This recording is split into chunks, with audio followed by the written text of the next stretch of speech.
tardes.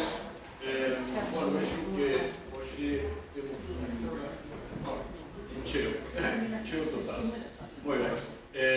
A pequena comunidade que vades a ter, porque basicamente o local é o que hai, eu creo que se vai compensar o que vamos a disfrutar con esta obra de teatro. Esta é unha obra un tanto especial no sentido de que, falando co director, con Juan San Martín, un día me comentei que íbamos a fazer o centenario e que, bueno, se ele, como veía a posibilidade de fazer unha obra de teatro na cal se poidera ver algo sobre a integración, algo sobre a escola, algo sobre as redes.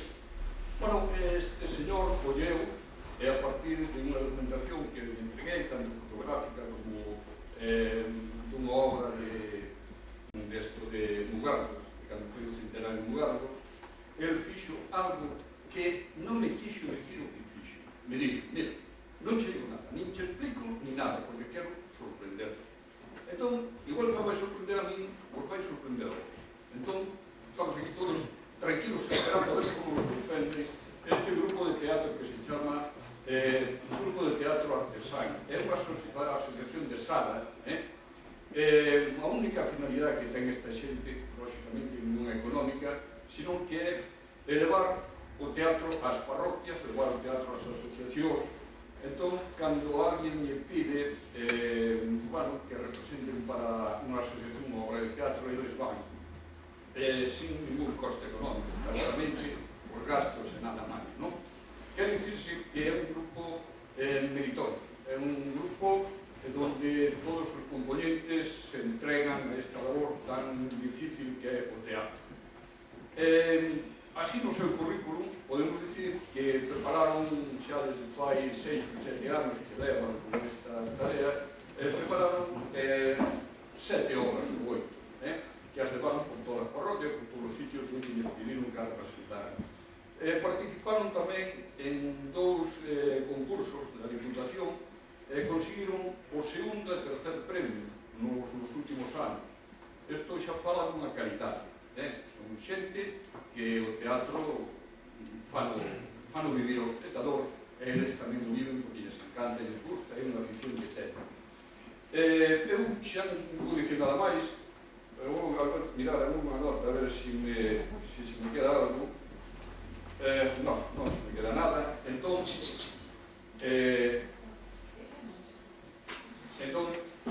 que pase o grupo, que empece e a ver que sorpresa nos dá.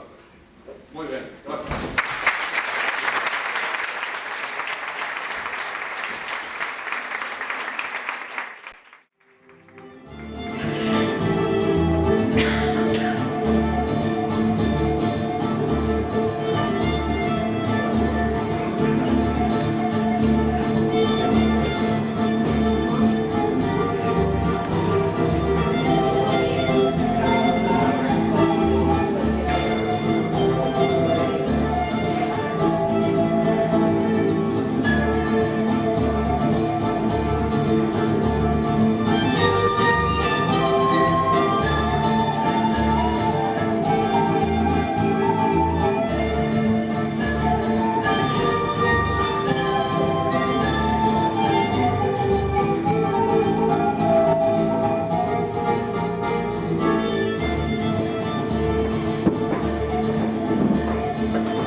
guardo tal como viu os primeiros anos do século.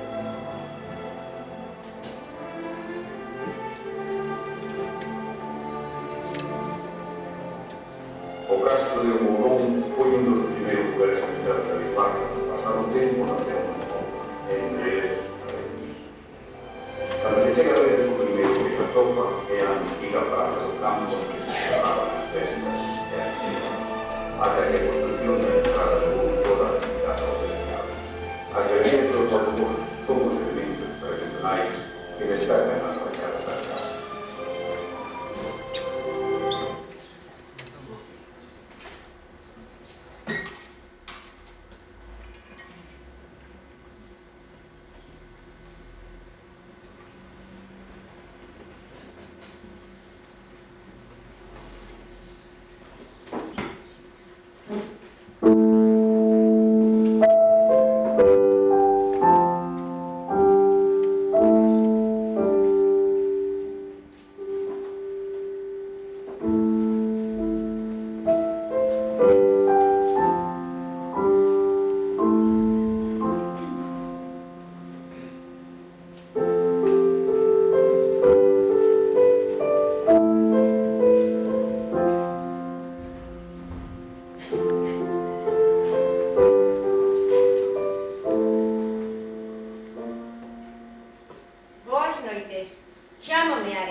Non, hoxe non hai nada para vostede. Esta lenda que lles estou a contar pode parecer algo triste, pero pésame no corazón. E hei de atopar algún xeito que me axude a levar esta anguria. É unha historia antiga, de hai moitos anos. A min faltame un fillo en especial e síntome triste.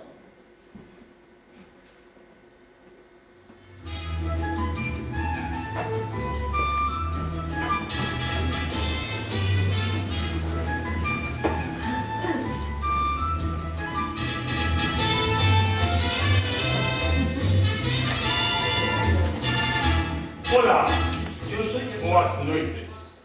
O como decimos nosotros los cubanos, buenas noches chicos, ¿cómo anda la vaina por aquí? ¿Todo bien? ¿Todo bien? Como lo darán, mi acento cubano no es muy ortodoxo. Pero claro, esto necesita una explicación. Por aquí, por La Habana, pasa muchísima gente de todas las latitudes, de todos los colores, de todos los pueblos, de todos lados. Claro, La Habana es tan hermosa, tan atractiva, tan activa, tan dinámica, tan abierta a todo tipo de gente, todo tipo de gente. Por aquí pasa todo tipo de gente, gente trabajadora y gente de la otra. Ah, por cierto, yo soy el famoso malecón de La Habana, el malecón de La Habana. Pero en realidad prefiero que me llamen propio. ¿Saben por qué? Me siento mejor, me identifico más con este nombre. Tengo todo lo que quiero, tengo más de lo que necesito. Y además, tengo algo de malo.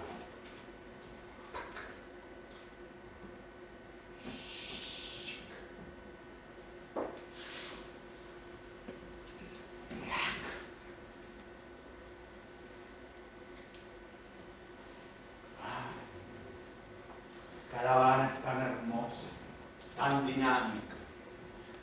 Aquí he visto muchas historias.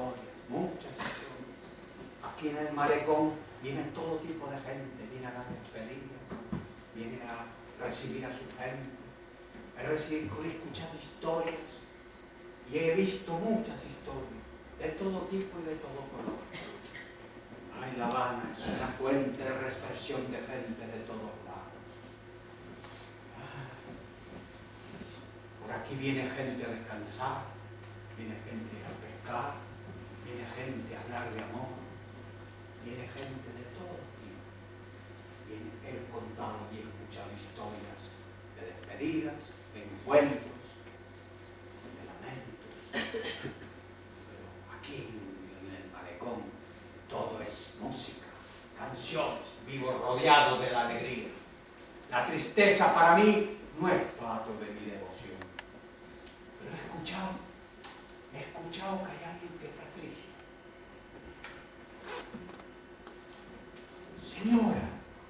Señora, ¿puedo ayudarla? Sí, señor. Estou segura de que me pode axudar. Estou segura. Oín falar moito de vostede. No me digo, soy famoso. Eu teño un fondo pesar porque me falta alguén que como isto. Señora, ustedes los gallegos, siempre con la tristeza, con el lloriqueo, con los lamentos, con la remembranza, con la melancolía. A min falta un fillo en especial e síntome triste. Pues ya le digo, señora, ese hijo que le falta es un hijo importante para usted. ¿Quién será? Son todos especiales, pero este é moito máis especial. Sí, ya me lo dijo antes, señora. Es muy especial, ya me lo dijo. Os gallegos.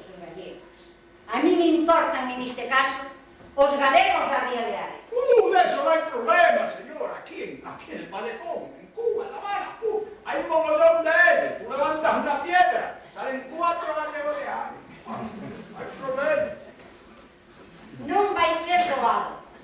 É unha historia antiga, de hai moitos anos, aló polo ano 1924. 1924, ya llovió desde entonces. Un 1924. Para min non.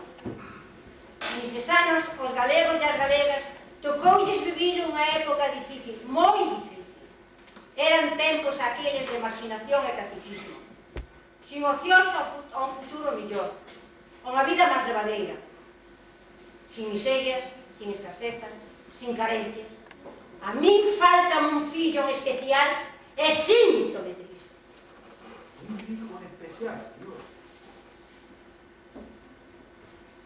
Todos son moi especiales, pero este máis. Pues yo, ¿qué quiere que le diga, señor? La documentación que tengo aquí, este es muy especial. Ya me lo dijo antes que era muy especial. Aqueles anos, aquel ano, aquela difícil situación económica empurrou os gallegos hacia América. As familias eran moi numerosas e a terra e o mar non daban para todos. E o meu fillo Xusto, chámase Xusto Pazos Martínez, é un deles. Pues señora, si mi memoria no me falla, en aquella época, tenía entonces aquí. Vexo que leva vostede unha carpeta. Sí, mi carpeta. Tengo varias carpetas, pero esta es la carpeta mágica. Esta, señora, aquí tengo todas las anécdotas, guardo todos mis recuerdos. Tengo aquí lo que nadie tiene. Aquí está toda la información. Logo, si quere, podía ver si... Claro que puedo ver si... Entón, si quere, pode buscar o meu fillo. Pues veo que lleva usted también un buen saco. Sí. Eu tamén gardo os meus recordos. Son escritas que me chegan de La Habana. Todas esas, señora. Todas son para mí moi especiales. Mira, escríboche dende A Habana para decirche que te boto de menos. Escríboche dende A Habana para entregarche a miña soedade e dicirche todos os meus versos empólvanse no meu corazón. Que bonito. vencerte, porque sen ti non son nada. No libro das miñas esperanzas ti és a millor paso, pero faltan as que máis agardan. Claro, dale xusto paso. Sí, pero mire, teño aquí o seu retrato, que sacou un fotógrafo do Ferrol, uns días antes de marchar. Moi guapo, Sí, sí. E esta é a postal que mandou dende Vilagarcía, antes de embarcar. Querida hermana, ahí te va la fotografía del barco, recuerdos a todos, y tú los tomas a medida de tus deseos. Tu hermano que te quiere, Justo Pazos Martínez. Una delicia. Sí, xamais recibín ninguna carta de Xusto de Habana, e non sei de él, e esa é a miña mágoa. E esta outra, con esta escrita tan fermosa, que digo: apreciables y queridos padres, les escribo esta para decirles que voy muy contento. Nunca estuvimos en Villagarcía y salimos de allí y entramos en Vigo. Desde Coruña a Villagarcía tardamos 6 horas y de Villagarcía a Vigo 1h30. Salimos hoy a las 7 de la noche en un barco magnífico. Voy la mar de contento, sin más. Recuerdos a Madrina, a María, un abrazo a Carmucha, y ustedes lo reciben de su hijo que les quiere, Justo Pazos Martínez. E xamais recibí ninguna carta de Habana.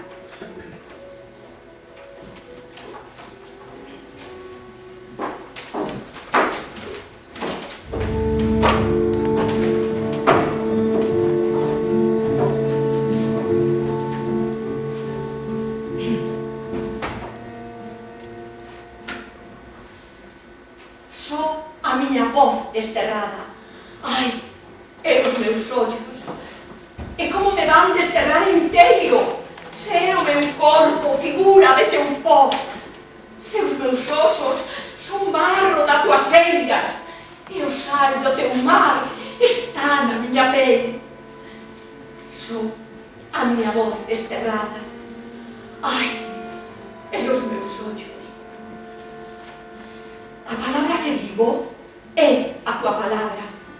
E entre as súas letras vive a tua figura, que son o teu pó vivo, perseguido mensaxe de tua morte polo mundo, de soidade e choro, de silencio, e dunha luz de gloria derrotada, cóbreme o teu recordo, traspásame a claridade ardente da tua alma. Só a miña voz desterrada. Ai, e os meus ollos. Oh, terra miña, que dolorosamente, tanta prova de choro e de tristura, que lenta angustia requires a teu pó para que poida un día devolverse a ti e entregarche a morte que te deches, merecendo no teu suco benvida. E outra vez, o morto, nada escura, quede no teu aire leve o testemunho, quede na tua eternidade o que declaro. A palabra que digo é a tua palabra, e sexa el a tua terra como ti o es miña.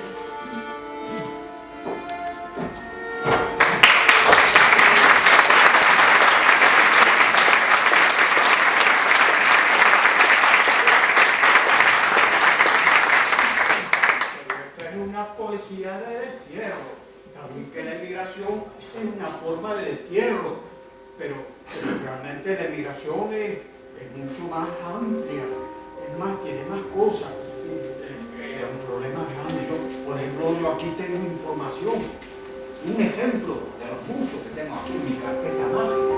Fíjense ustedes, de la parroquia de Mugaro, en 1912, de 3.000 1.654 personas que estaban censadas del sexo masculino. 1.129 estaban emigradas. Sí, a xente facía as maletas e saía dos portos de Vigo a La Coruña cara a Cuba, Argentina, Uruguai. Pero estou segura de que estivo na banda. Por eso tens que buscar na tua carpeta. Mira, a ver se atopas a súa faciana. Un retrato, unha prova de que estivo na banda. Muy difícil, señora, muy difícil. Necesito unha prova de que chegou e de que estivo na banda. Carpetas, quiera que la diga. Se sabe que muy bien que por aquella época la emigración se hacía por muchos motivos. La gente se iba por aventuras, por aventureros y tengan cuidado a ver si por ahí se encuentra una foto con una cara que no le gusta. Sí. Na decisión de emigrar xuntábanse moitas cousas. Sentíanse atraídos pola fachenda na vestimenta, polos reloxos dos emigrados que voltaban á parroquia. Iban por la parroquia, iban gente con chavala para eso, que iban reclutando pasajeros para los vapores que iban para América. Verdadeiramente así era. Pues señora, yo me he enterado por aquí que en realidad la gente también y se iba porque trataban de esquivar la guerra y para salvarse del servicio militar, la mili, como dicen por allá por la isla. Pobres rapaces. Nas vilas só quedaban as mulleres, os nenos e os vellos. Os rapaces aquí de Redes marchaban a emigración entre os 13 e 18 anos. E millor se sabían escribir e poner o seu nome. Señora, pero ¿y quién le pagaba el viaje, señora? O viaxe, a viaxe. A viaxe corría por contas da familia, que pedía créditos con alto xuro. E os rapaces iban referenciados aos distintos domicilios dos parentes en Cuba. ¿Qué va, señora? Era aventurero, señor aventurero. Non eran aventureiros, estaban organizados e aproveitaban o viaxe para levar e intercambiar paquetes cos familiares. Vostede ten que saber algo máis. Onde o repartían, onde traballaban, busquen os seus papéis. Señora, no se enfade, no me estrese. Se pone arrecha de nada. Tómeselo con calma. Vamos a hacer una cosa. Vamos a buscar entre los papeles que yo tengo aquí gente que haya estado vinculada a redes. O empresas, gente que haya estado trabajando por ahí. O sea, yo aquí tengo información que, bueno, hay una empresa. La gente que no sepa, la gente iba a trabajar en tareas agrícolas, otros iban a trabajar de jornalero agrícola también, otros iban a trabajar en la construcción, o bien iban a la pesca, incluso muchos de ellos iban a los que vivían en los núcleos urbanos. Esos iban a trabajar allí en los comercios, muchos de ellos. Incluso hay empresas de gente de redes, fíjese usted. Por ejemplo, varias empresas, ¿no? Castelero y Visoso, compañía, no sé qué, SC, importadores de RRGI. Después tenemos Naveiras y Blanco, Ascuro y compañía, también gente de red. Amado Paz y compañía. Castelero y Visoso está otra vez, mire, de Jarsay, no sé qué, que pone por ahí. Que había gente, por ejemplo, un señor, Luciano Rojo, que trabajaba en el tema del carbón, tenía almacenes de carbón. Incluso a día de hoy, señor, a día de hoy, hay un señor que era aquí de redes, toda gente de redes, de Vicente. Hay un señor, Francisco Blanco Bonome, que le decían obviamente Paco. El tal Paco repartía carbón en un carro tirado por caballos, por La Habana Vieja. Y aún hoy, a día de hoy, hay gente que se acuerda del hombre este de Paco. Mira os teus papéis, a ver se atopa o meu fillo. No, busco, pero ¿qué quiere que la diga?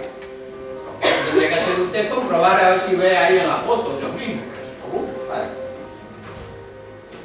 No, non está. Y ese otro señor, el de allá, aquí. Non. Mira, No. ese del sombrerito, mire. Qué guapo, tiene la cara, ¿te parece? Sí, pero non é. Non ¿Está está. segura, señora? No. Y este con el tocadito tan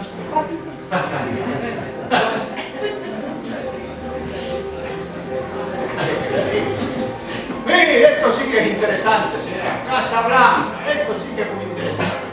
Que sabe en Casablanca, mucha de la gente migrante, marchaba.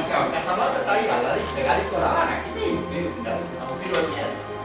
Mucha gente trabajaba en Casablanca, que iban a la pesca al Pargo, incluso había otros que iban, había posibilidad de trabajo, ¿sabes cómo es esto? Había posibilidad de trabajo, entonces uno traía al otro, llamaban a los parientes, otros llamaban a los paisanos y así se iba dando toda esta gente.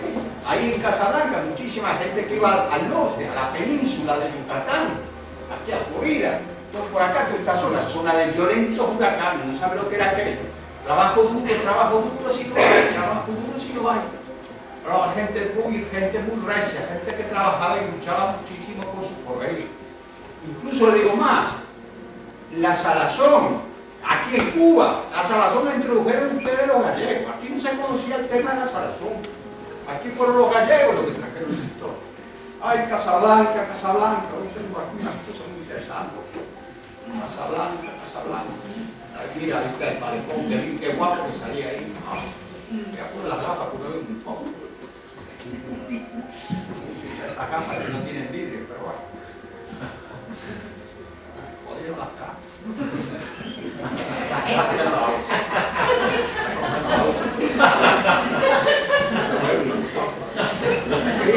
Quería leer una notita que tenía acá, a ver si soy capaz. Casablanca, gracias. La señora me suena, hermana Beira. Casablanca, as suas beiras ruas morrendo no peirao de madeira, dos ribeiros de 3 paus, las velas movéndose ao vento. Tantas historias inspiradas. Llévame a Casablanca, le decían al botero, crúzame a Casablanca. Lugar de inevitable paso para aquellos que iban para La Habana. Cuántas historias, incluso hay un texto muy maravilloso de mi compadre Alejo Carpentier, no sé si le suena, padre mío. Por el Golfo de México navegan veleros que tutean las corrientes, leen las nubes, escuchan los consejos del viento sin mapa ni sextante, guiados por hombres. Solo el María Seija de Antón de Bugardos reivindica los derechos de feminidad entre sus compañeros. ¡Ay, cuántas historias! ¡Oh, Peixinho, señora, Peixinho! Este es un refugio de tormenta, gente de Ares Amazo había ahí. Una maravilla, Peixinho, una taberna, refugio de tormenta. Se llama que lo derrumbaron, porque no hace mucho lo derrumbaron, para construir ahí una pequeña placita. ¡Ay, qué maravilla! Mire los viveiros, comiendo fondeados frente a la fortaleza de la casa. Los guadaños cruzando la bahía. Cuando escucho la radio, aquí en el malecón, cuando escucho la radio, siempre me acuerdo de que era el gallego el idioma que se escuchaba más en la mar. ¡Qué maravilla!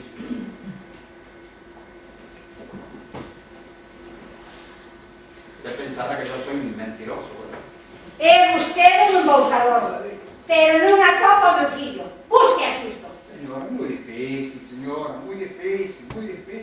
Aquí dice usted que cuando la gente marcha, nunca se sabe qué es lo que hace de su vida. Usted dice, señora, me va a disculpar que me baje del visto esto.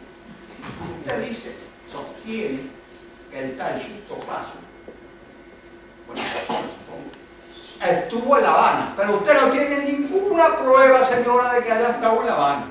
Usted lo único que tiene una tarjetita pinche que le mandó ahí de no sé dónde, mira García.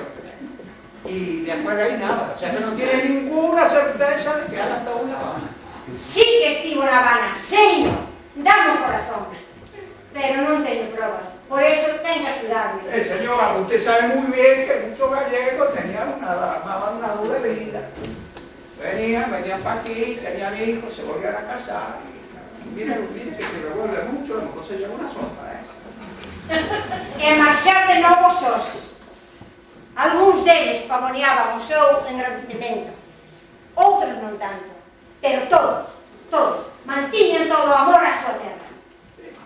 Eso lo sabemos bien los cubanos ya. aquí en La Habana, en Cuba, fundaron un montón de asociaciones, fundaciones, federaciones, perigundines, de todo, por temas y color, incluso hasta el centro gallego de La Habana. Miren qué maravilla, que es una día de hoy todavía está bien bonito que está.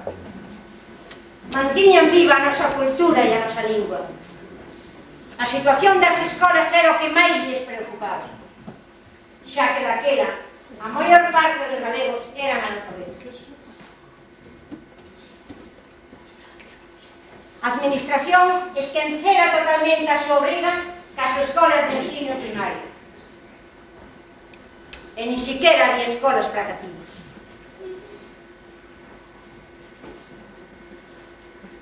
Eso es muy importante porque sobre todo para nosotros los cubanos que los tocamos como ejemplo. Porque a la bala que usted se fija, que si ve al Tachuto. ¿No será uno de estos, señor?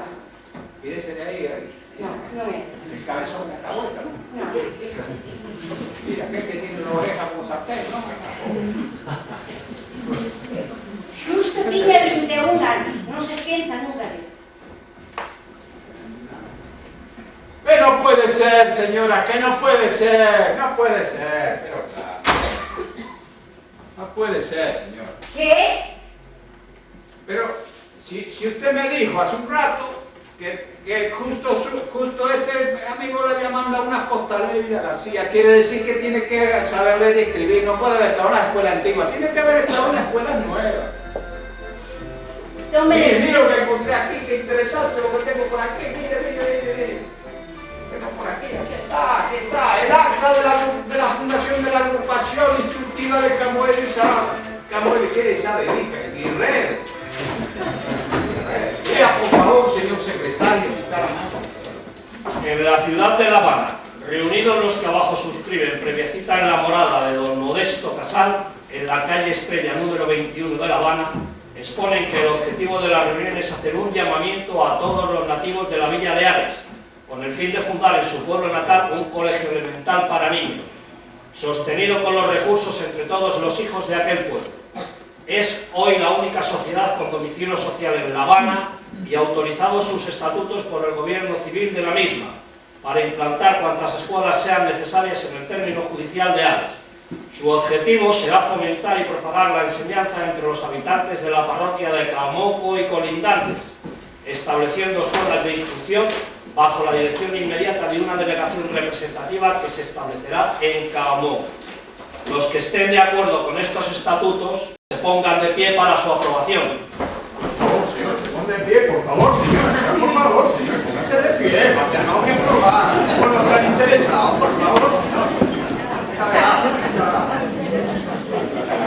Quedan aprobados los estatutos por mayoría absoluta. La Habana, 19 de octubre de 1911. Estou me lembrando que aquí no Concello de Mugardos creouse a escuela de nenos da Unión Mugardesa de Instrucción, Escola de 4 Camiños, no ano 1922. Xusto tiña 21 anos, xa non estaba na escola, pero vale a pena recordar aquela data, pois a creación destas escolas erradicouse prácticamente o analfabetismo gaúcho. E o equipamento facíase cos cartos que enviaban a xente que estaba na Habana. E tamén mandaban materiales, pupitres, laboratorios de física e química, microscopios, mire, os diplomas dos nenos, isto non vai vir, comparado con a vida. A escola de bordado, os dibuixos da profesora de pintura, máquinas de escribir, e outras muitísimas cousas máis. Bonita historia. Non. Non. Xusto sabía escribir. Tivo que estar na escola. As postais teñen a súa letra. Pero estivo nas escolas novas. Pero señora, si Foi un de tantos da súa xeración que se educou nas escolas novas. Me dirá lo que quiera, pero si no quedó fotografiado ahí, señora, en las escuelas, a lo mejor tendría que buscar en otro lado. Tendría que buscar en las asociaciones donde había fiestas, No sería festorro. Tendría que ver ahí donde están los lugares de diversión, en las tabernas, los pirimbundillas, a ver si encuentran una foto que no les gusta, señor. Vicente de Redes. Y esta fotito, a ver si lo ve ahí. No, no sé. No noto. ¿Ese que está ahí agachado ahí atrás? No me veo. No. ¿Este que está acá atrás? No. ¿Y este otro? Tampoco. No sé, señor. No tengo idea.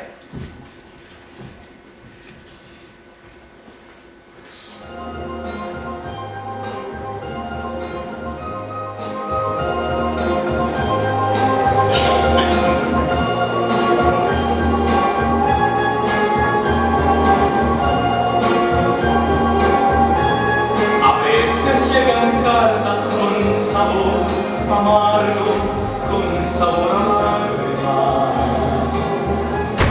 A veces llegan cartas con olor a Boas de novo. que no son. Son o carteiro da Lisbarra. E levo moitos anos repartindo cartas, telegramas, levando paquetes. Cando veñen de fora, e son telegramas, teño que recollelos na tenda do chefe, que é a primeira casa que atopo, e levalos para entregar na man aos interesados. Non é un traballo moi doado, non? Porque ás veces hai que andar baixo a chuvia, mollándose por camiños e corredoiras cheas de engano. Se cadre ainda estando un enfermo. Pero é mellor que cavar na terra ou ir ao mar. Pois que vos non me coñezades, pero aquí coñecémonos todos. E se hai moitas cousas, pois a maioría non sabe ler. E teñois que abrir e ler os telegramas. A xente, cando me ve chegar, xa sabe se traio boas ou malas novas. Non sei dixentar. Se queredes que vos diga o ano que peor o pasei neste traballo, teño que quedar. Sí, moitos apuros levei, moitas mágoas repartí, e afectoume de vez.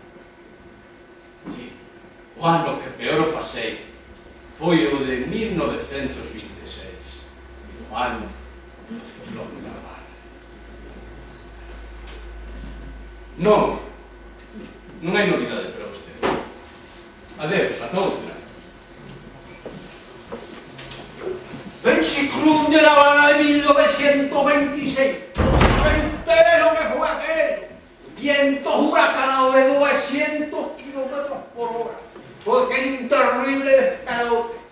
No saben lo que fue aquello. Hasta día de hoy, señora, no se sabe con certeza el número real de fallecidos y desaparecidos.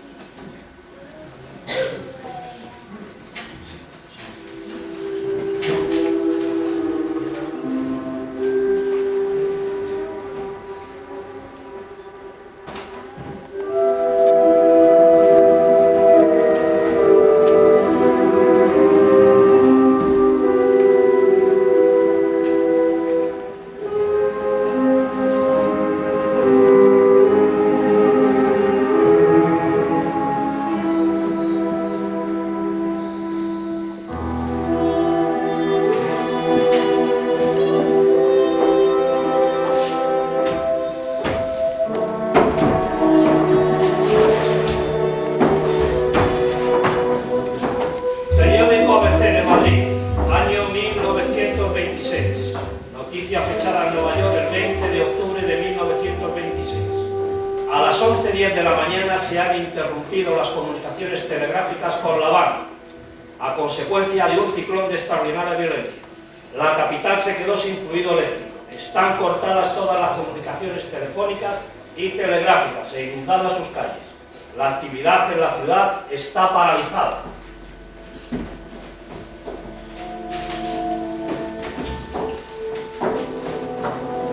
...20 de octubre de 1926, mismo día, de París. En el consulado de Habana, de esta capital, se ha recibido un despacho de La Habana que dice: a consecuencia de un huracán que ha barrido hoy la parte occidental de la isla de Cuba, especialmente en las cercanías de La Habana, han quedado destruidas más de 150 casas en un barrio de La Habana.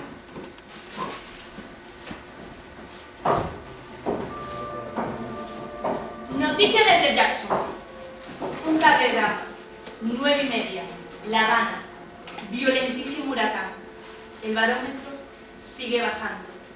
El viento alcanza una velocidad de 157 kilómetros por hora.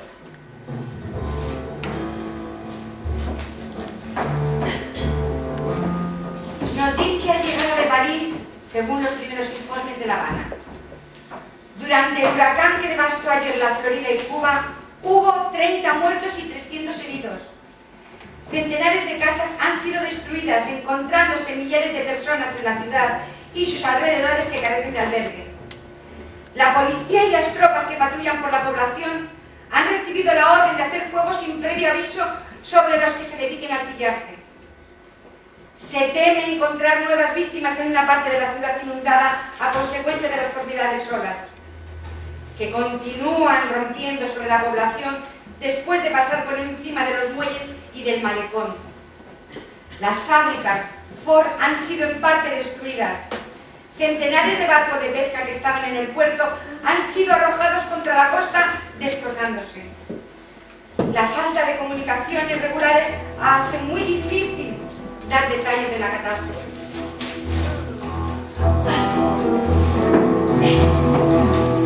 El 23 de octubre de 1926, La Voz de Galicia, primera página. Violento huracán en Cuba.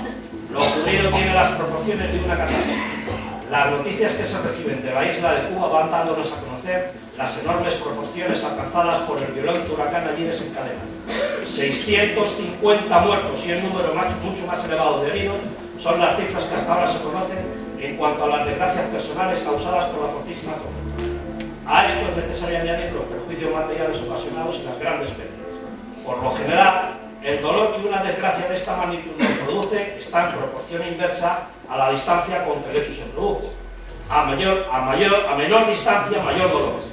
Pero en este caso concreto no rige esta ley, porque si Cuba está lejos de nosotros por distancia, no lo está por el espíritu y por la amistad.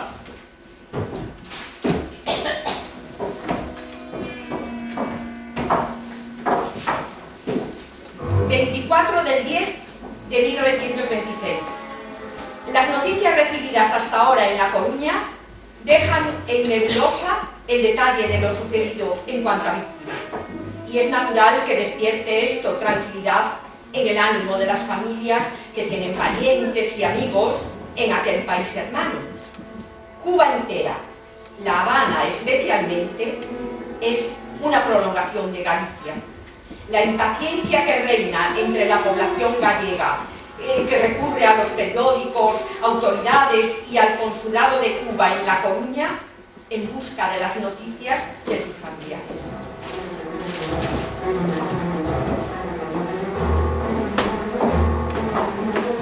Comunican de La Habana que el viento huracanado que ha causado tantos estragos en la isla soplaba más de 200 kilómetros por hora.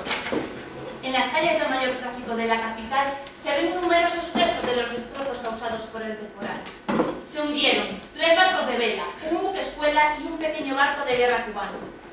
Un vapor noruego que estaba fundado en la bahía rompió las amarras.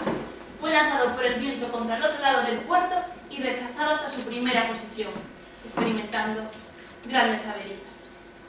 Este último párrafo se refiere a Redes, donde están os nosos parentes embarcados nos viveiros.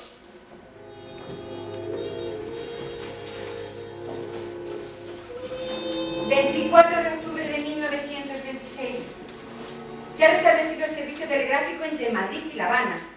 Las noticias aportan más información sobre los daños causados en lugares como es la isla de Pinos y también del transatlántico español Claudio López, que estaba en La Habana reparándose, y también cómo afectó a las fábricas de azúcar y secaderos de tabaco.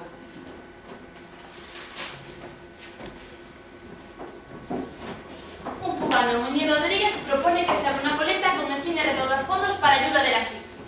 Instituciones, periódicos, bancos, empresas y particulares se suman a la propuesta y comienzan las donaciones. El vapor Toledo sale de La Habana con españoles repatriados. En la capital los daños son incalculables. principalmente en los puertos, donde se cobraron más de 100 embarcaciones menores y algunas de mayor porte, entre los cuales figuran 2 pequeños barcos cubanos de guerra. El pueblo de Redes se estremece al ver que los barcos habían sido muy afectados.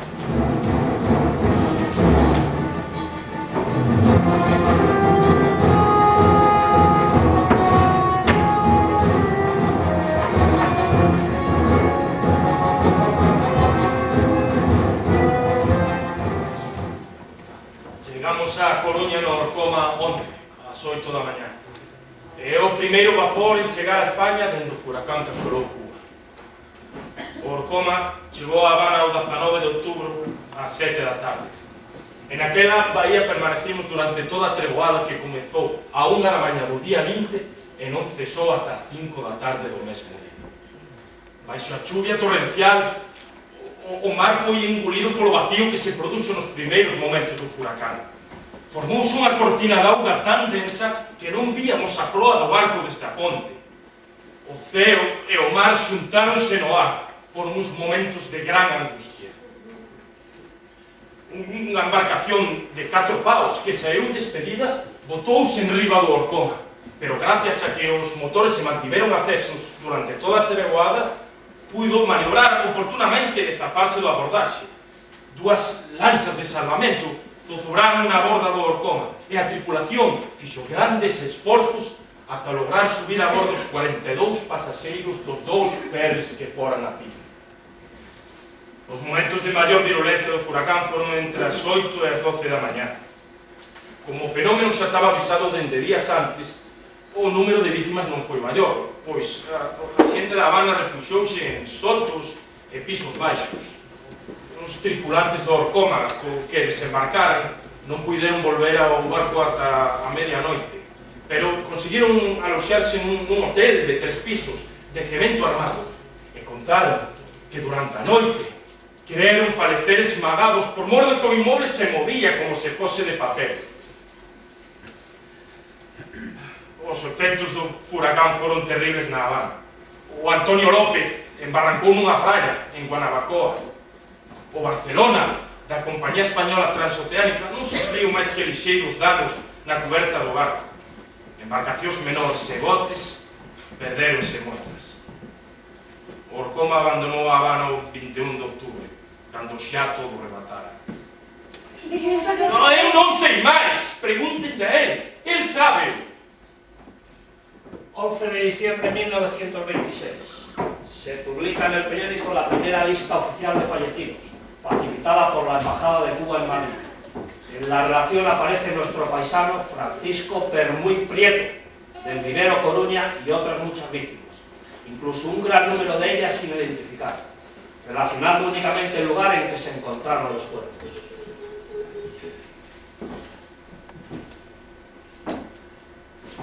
El 17 de diciembre de 1926, primera página de La Voz de Galicia.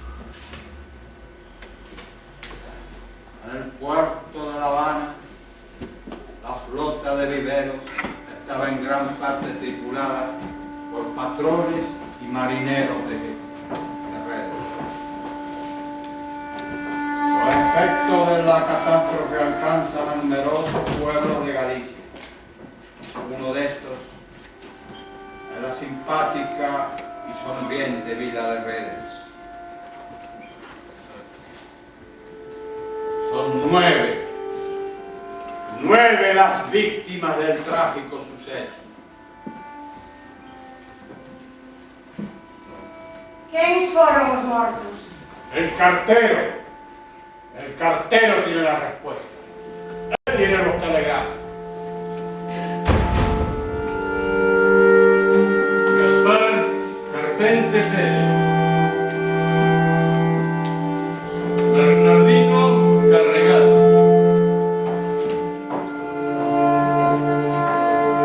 Celestino Fernández, Manuel Pérez Paz,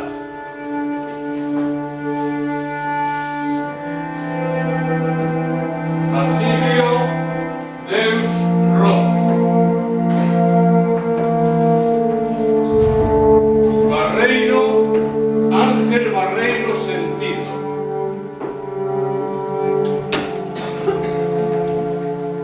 José Irijoa Casal. Francisco Permuy Prieto. Justo Pazos Martínez. Síntome.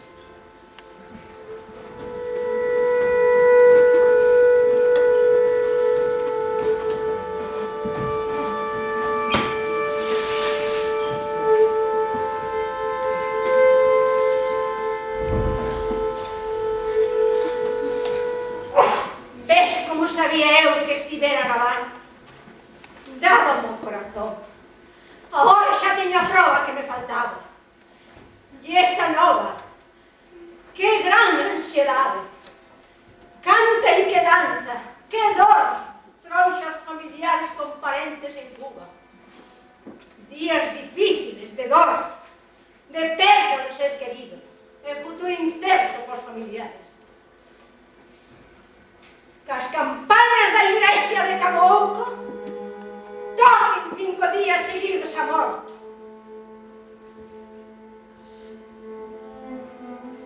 Así é como se vivía a traxedia no Porto de Rede.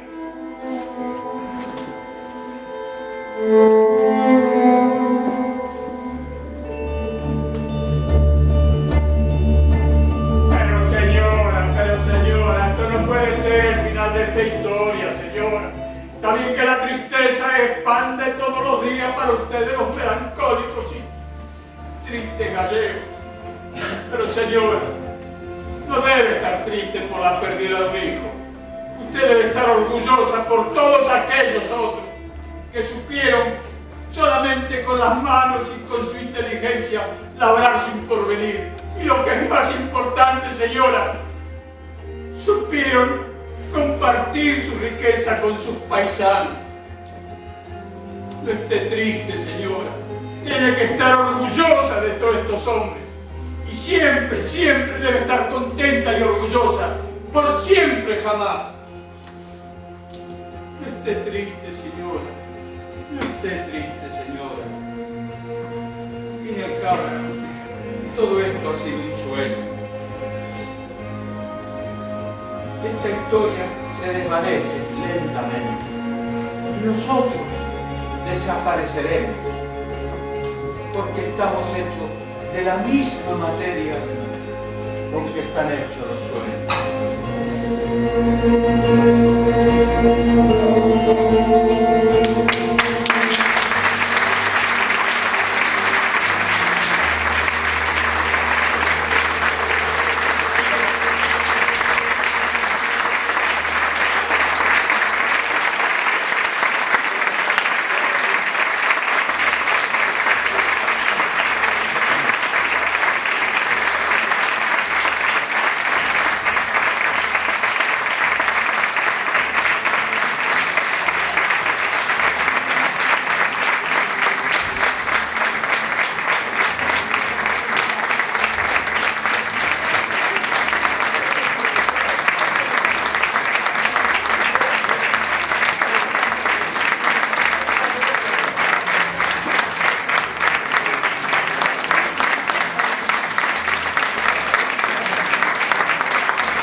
A mí me ocurre decir moitas cousas, pero en primeiro lugar solo queremos agradeceros e devolveros os aplausos e toda a emoción que estades demostrando con esta obra. Este foi un encargo que fixemos con todo o cariño e con todo o respeto do mundo coa documentación que ten Ernesto, que por certo tedes entre vos un veciño que está facendo unha labor enorme de documentación.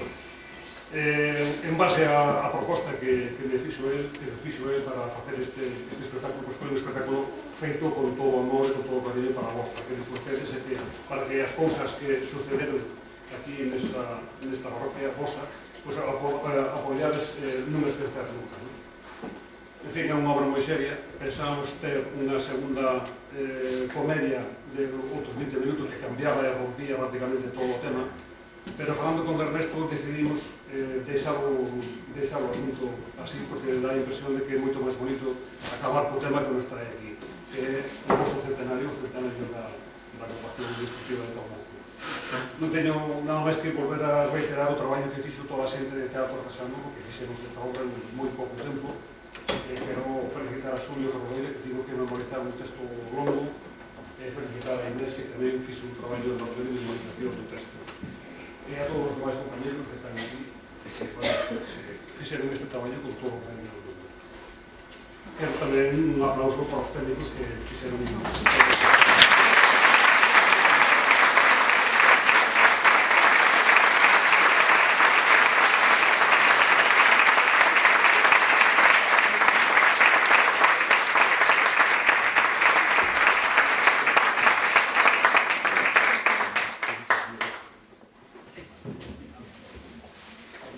Eu quixera a directiva, por favor, a directiva que me acompañe.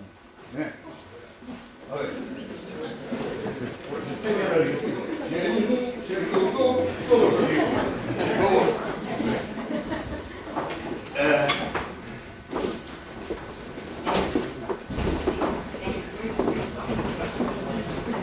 Bueno, eu por lo menos estou baixo un pequeno shock de que capacidade ten esta xente para facer unha cousa tan ajustada á historia como a que fixeron eles. Isto non é verdade. Sabedes que eu, con moitos anos, intentando recuperar a historia de Rennes, dentro das minhas posibilidades, hoxe vexo que, que hai xente que vale moito, porque o pouco que eu fixen, eles fixeron moito. E isto é de agradecer, e isto de ter en conta sempre. Así como que San Martín, esta directiva, se vai fazer un agasallo que creo que o tens que compartir con todos vos componentes do Teatro Artesano. Con todos.